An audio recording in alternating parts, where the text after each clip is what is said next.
আজ আমরা রাষ্ট্রপতির ব্যাপারে পড়ব। রাষ্ট্রপতি নিয়ে যে সমস্ত কোশ্চেনগুলো ফ্লেম হয় বিভিন্ন পরীক্ষায়, সেগুলো নিয়ে আমরা পড়ব। আমাদের প্রথম রাষ্ট্রপতি কে ছিলেন? ডক্টর রাজেন্দ্র প্রসাদ। দ্বিতীয় কে ছিলেন? ডক্টর সর্বপল্লী রাধাকৃষ্ণ। এই ডক্টর সর্বপল্লী রাধাকৃষ্ণ ইনি প্রথম ভাইস প্রেসিডেন্ট ছিলেন আমাদের দেশের। এবং তৃতীয় কে ছিলেন? জাকির হোসেন। ইনি সেকেন্ড ভাইস প্রেসিডেন্ট ছিলেন এবং কী ছিলেন না প্রথম মুসলিম রাষ্ট্রপতিও ছিলেন। এবং তিনি কি সব থেকে কম সময়ের জন্য রাষ্ট্রপতি করেছিলেন এবং অফিসেই মারা যান।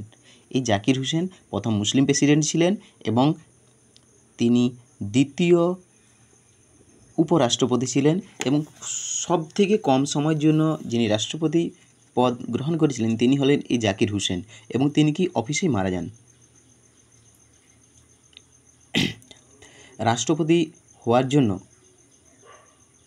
মিনিমাম 35 বছর এজ হতে হবে এবং রাষ্ট্রপতির মেয়াদকাল হচ্ছে কত? 5 বছর।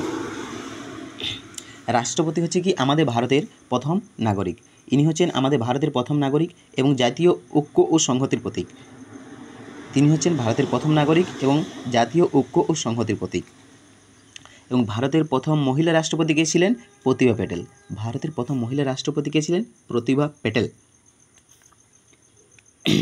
আর যদি বলে প্রথম দলিত প্রেসিডেন্ট কে ছিলেন? কোচেরিন রমন নারায়ণ। ভারতের প্রথম দলিত প্রেসিডেন্ট কে ছিলেন? কোচেরিন রমন নারায়ণ। তিনি কী ছিলেন? লোকসভা নির্বাচনে প্রথম ভোট দিয়েছিলেন এবং রাজ্যের কি বিধানসভায় ভাষণ দিয়েছিলেন প্রথম।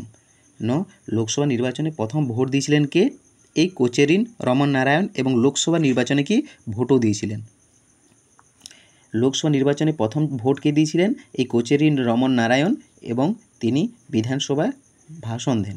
ইনি হলেন প্রথম ভারতীয় দলিত প্রেসিডেন্ট এবং তিনি কি পারমাণবিক শক্তি তৈরি করেছিলেন, তার জন্য আমার দেশ কি পারমাণবিক শক্তিধরে পরিণত হয়েছিল। এবং বর্তমানে কে আছেন? দ্রৌপদী মুর্মু। এই যে রাষ্ট্রপতি যে কি নিয়মতান্ত্রিক প্রধান এবং কি প্রশাসনিকও প্রধান তিনি বটেন। 42তম সংবিধান সংশোধনের মাধ্যমে কী হয়? রাষ্ট্রপতিকে কী হয়?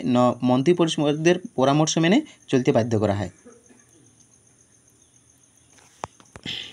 বিভিন্ন রাষ্ট্রপতি ছিলেন যারা কি মন্ত্রীদের কথা মানছিলেন না, তার জন্য কী হলো?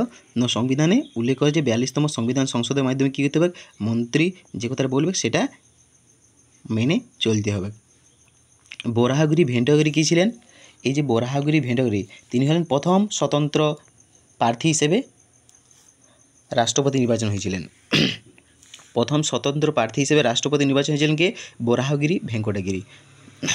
ফখরুদ্দিন আলী আহমেদ ইনি হলেন কি প্রথম মুসলিম এবং সেকেন্ড অফিসে মারা গিয়েছেন। তিনি দ্বিতীয় মুসলিম প্রেসিডেন্ট কে ছিলেন? ফখরুদ্দিন আলী আহমেদ ইনি হলেন কি দ্বিতীয় মুসলিম প্রেসিডেন্ট এবং তিনিও অফিসে মারা গেছিলেন। প্রথম মারা গেছিলেন জাকির হোসেন, দ্বিতীয় মারা গেছিলেন কে? ফখরুদ্দিন আলী আহমেদ। এরপর আমরা কার ব্যাপারে জানবো? নীলব সঞ্জীব রেড্ডি ইনি ছিলেন কি আমাদের ভারতের প্রেসিডেন্ট এবং তিনি কি অন্ধ্রপ্রদেশের প্রথম মুখ্যমন্ত্রী ছিলেন। এবং ভারতের সর্বকনিষ্ঠ রাষ্ট্রপতি ছিলেন কে? ভারতের সর্বকনিষ্ঠ রাষ্ট্রপতি ছিলেন এই নীলম সঞ্জীব রেড্ডি। কোশ্চেনটা কিন্তু খুব আসে। ভারতের সর্বকনিষ্ঠ রাষ্ট্রপতি নীলম সঞ্জীব রেড্ডি। জ্ঞানী জৈল সিং। এরপর আমরা পড়ব কি জ্ঞানী জৈল সিং।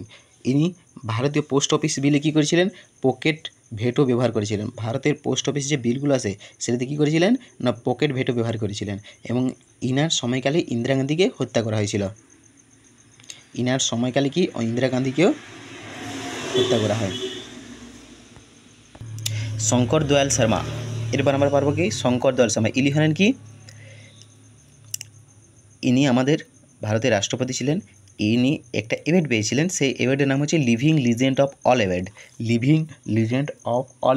এই অ্যাওয়ার্ডটি কে পেয়েছিলেন? শঙ্কর দয়াল শর্মা। আর কোচেরিন রমন নারায়ণ ইনি কি প্রথম দলিত রাষ্ট্রপতি ছিলেন। তিনি লোকসভা নির্বাচনে প্রথম ভোট দিয়েছিলেন এবং রাজ্য বিধানসভায় কী করেছিলেন? ভাষণ দিয়েছিলেন। আর বিধানসভার যে ভোটগুলো হয় সেই ভোটে